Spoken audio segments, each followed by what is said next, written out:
Terima kasih Anda masih bersama saya, Ruri Putra Ananda di Berita Padang. Kembali kami sampaikan 3 berita utama di hari ini. Tersangka pencuri sepeda motor dibekuk polisi.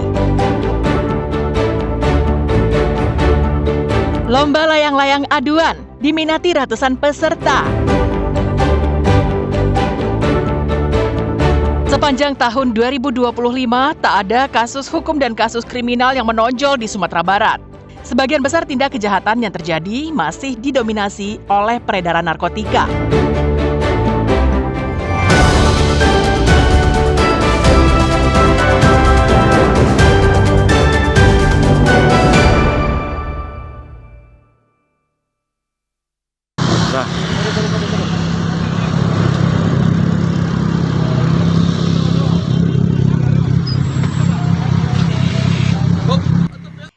Usai mendapatkan identitas dan mengetahui keberadaan pelaku, polisi dari Satreskrim Polresta Padang menangkap pelaku di daerah Air Tawar, Kota Padang pada Sabtu malam pekan lalu.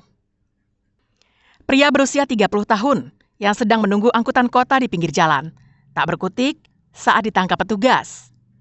Tersangka telah menjadi buronan atas laporan korbannya, mahasiswa di salah satu perguruan tinggi negeri di daerah Sungai Bange. Hasil penyelidikan polisi, tersangka dan rekannya mencuri sepeda motor korban. Saat ini rekan adik masih buron dan polisi telah mengantongi identitasnya. Usai ditangkap, petugas mengembangkan kasusnya dengan mencari barang bukti yang telah dijual tersangka kepada seorang penadah dengan harga Rp1 juta. Dari keterangan polisi, tersangka merupakan komplotan pencuri yang menyasar sepeda motor di kawasan kampus. Pelaku nekat mencuri untuk kebutuhan biaya anaknya yang baru lahir. Untuk malam ini kita kembali berhasil mengamankan tersangka curanmor yang TKP-nya di daerah perkampusan daerah Sungai Bange, wilayah Kota Tangah. Untuk tersangka berhasil kita amankan tadi malam setelah kita ketahui beradaannya di daerah Air Tawar. Kita pelajari. Untuk tersangka memang udah lama kita DPO. Mereka melakukan berdua dengan menggunakan kunci legarte. Atas perbuatannya, tersangka harus mendekam di penjara dan polisi menjeratnya dengan pasal 363 KUHP tentang pencurian dengan ancaman hukuman di atas 5 tahun penjara. Alfi melaporkan dari Padang. Memang kenal orang.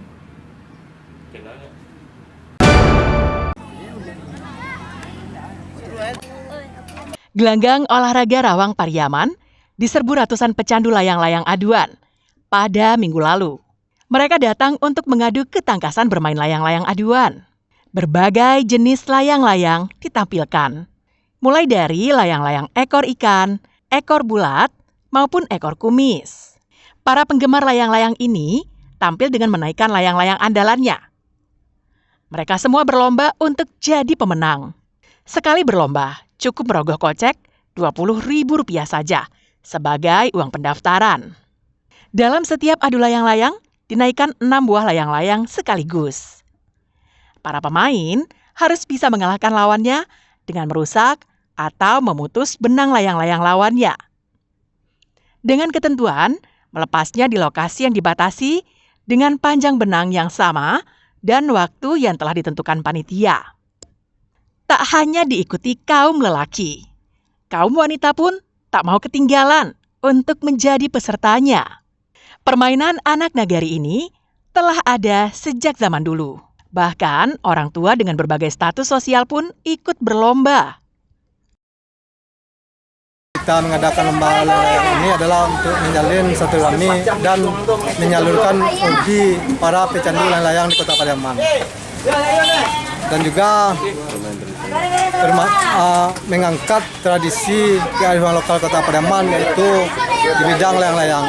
Selain untuk menyalurkan hobi, peserta yang menang perlombaan akan memperoleh hadiah trofi dan uang tunai jutaan rupiah. Lomba ini juga untuk menjalin silaturahmi sesama warga dan menyalurkan hobi pecandu layang-layang di Kota Tabui Pariaman. Eki Rafki melaporkan dari Pariaman.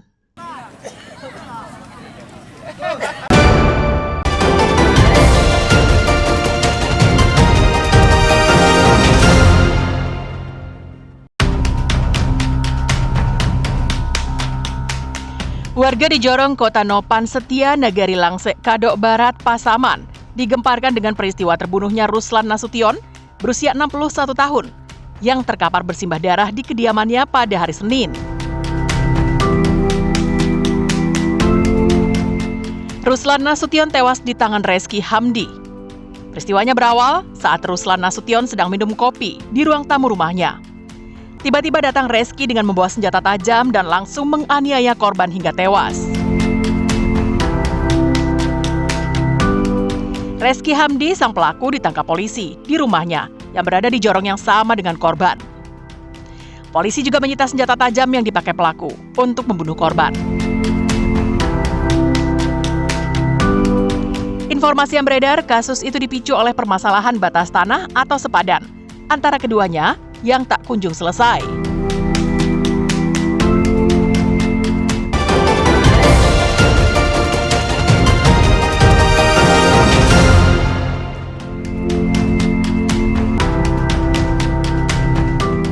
Unit Pidana Khusus Kejaksaan Negeri Padang menggeledah sebuah kantor yang berlokasi di kawasan Bypass Kuranji dan rumah pribadi Beni Saswi Nasrun, anggota DPRD Sumbar di Lapai, Kecamatan Nanggalo, Padang.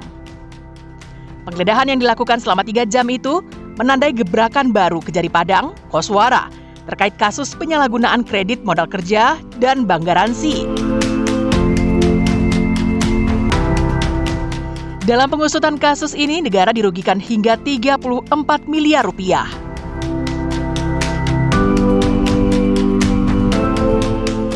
Beni Saswi Nasrun, yang juga merupakan anggota DPRD Sumbar dari fraksi Demokrat, diduga kuat terlibat dalam korupsi. Kasus ini sendiri telah memasuki tahap penyidikan sejak diterbitkannya sprindik pada 27 Juni 2024 lalu.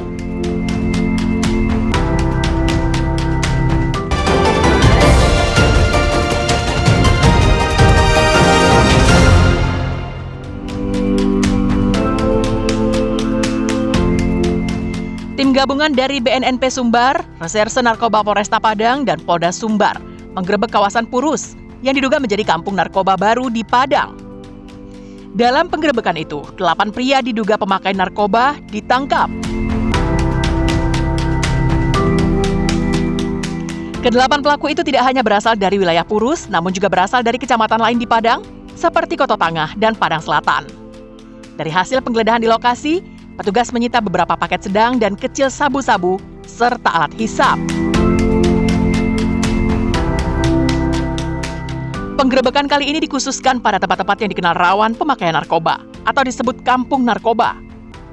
Tujuannya untuk menyapu bersih peredaran narkoba hingga ke kampung-kampung.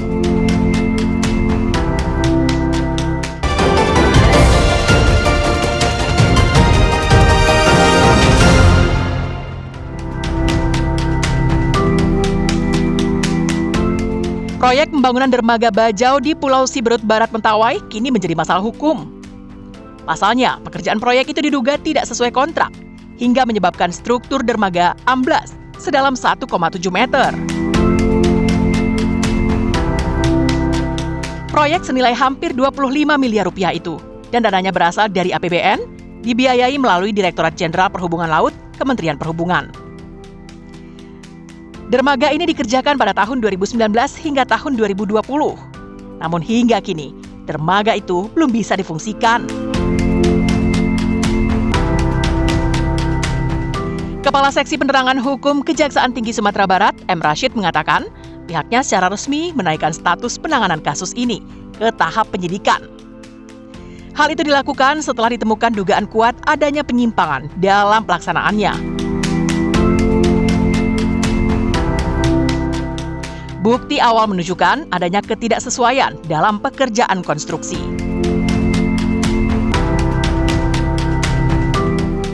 Kejati Sumbar kini tengah menunggu hasil audit kerugian negara dari BPKP Sumbar yang akan menjadi kunci dalam penentuan tersangka yang akan ditetapkan.